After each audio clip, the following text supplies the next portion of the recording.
میرمن نغمې د لر او بر افغانانو زړونه وګټل.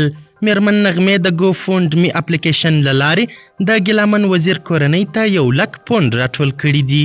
همدارنګه نورو ټیک ټاکرانو او فعالانو هم د ګیلامن وزیر کورنۍ ته زرګونه پوند راټول کړي. پاکستانی مجاهدینو هم د ګیلامن وزیر غچ له پنجاب څخه واخیست او لسګونه پاکستانی پوځیان یې هلاک کړل.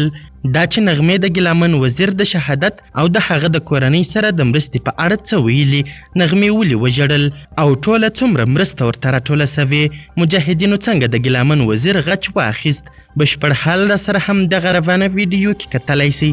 سلامونه قدرمنو لیدونکو، مشال پریس یوټیوب چینل ته مو هرکلی کوم. د ګیلامن له کورنۍ سره د شاپیرۍ نغمې د گو فوند می اپلیکیشن له لارې مرسته $100,000 ته ورسېده او لا هم دوام لري. همدارنګه په امریکا کې د خوستیو ځوانانو له لوري هم $50,000 ورته جمع سوي دي چې د نغمې له پیسو سره به یو ځای د ګیلامن وزیر کورنۍ او بچانو ته وسپارل سي. او د زیباګل په شمول نورو مشهورو ټیک ټاکرانو هم د ګیلامن کورنۍ سره د مرستې غږ کړی. میرمن نغمه د ګیلامن وزیر په شهادت ډیره خواشینېده او د هغه د شهادت د خبر د اوریدلو سره سم یې په سلګو وژړل. ګیلامن وزیر 2 ورځې وړاندې په اسلام آباد کې د چړو او کوتکونو په ګزارونو سره سخت ټپي سوی و چې له 3 ورځې کوما څخه وروسته 4 ورځې مخکې په پیمز روغتون کې ساه ورکړه او د تیرې جمعې په ورځ په خپل کلي رزمک اسد خیلو کې خاورو ته وسپارل سو. له ګیلامن وزیر څخه 3 لوڼې او 2 زامن یتیمان، 1 مور بوره، 6 خویندې او 2 ورونه بې وروره پاتې سول. همدارنګه پاکستانی مجاهدینو هم له پنجاب څخه د ګیلامن وزیر د شهادت غچ واخیست. د پاکستان پوځ د خپلو 8 پوځیانو وژل کېدا تایید کړه. د پاکستان پوځ نن ومنله چې د خیبر پښتونخوا په بنو کې د پاکستانی طالبانو د مشر حافظ ګل بهادر د جنګیالیو په برید کې 8 پاکستانی ځواکونه وژل سوي دي.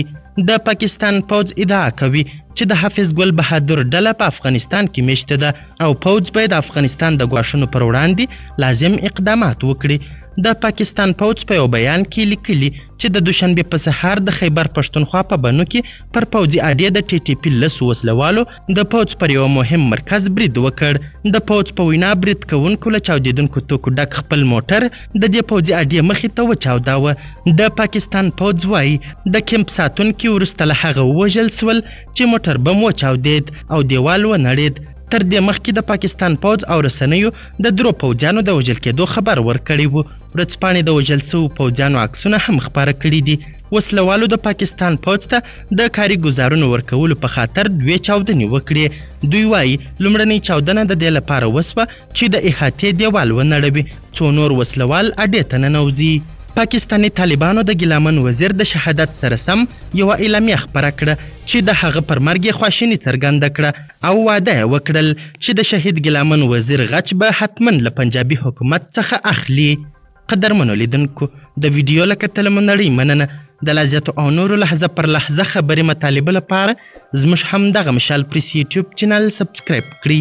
تر بیا او بلې ویډیو، ښه وخت ښې چارې د الله په امان.